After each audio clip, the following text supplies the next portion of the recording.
কতবার যে আমি তোমাকে স্পর্শ করতে গিয়ে গুটিয়ে নিয়েছি হাত, সে কথা ঈশ্বর জানেন।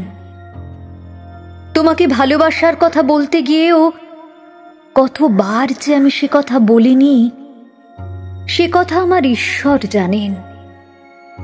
তোমার হাতের মৃদু কড়া নাড়ার শব্দ শুনে জেগে উঠবার জন্য দরজার সঙ্গে চুম্বকের মতো আমি গেঁথে রেখেছিলাম আমার কর্ণযুগল।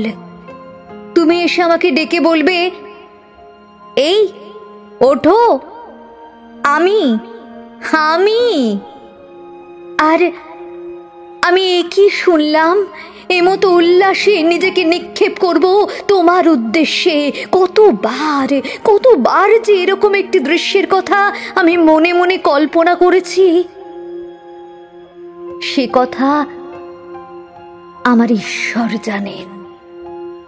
আমার চুল পেকেছে তোমার জন্য, আমার গায়ে জ্বর এসেছে তোমার জন্য। আমার ঈশ্বর জানেন আমার মৃত্যু হবে তোমার জন্য।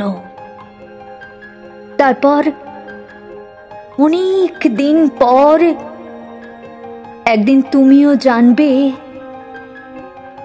আমি জন্মেছিলাম তোমার জন্য, শুধু তোমার জন্য।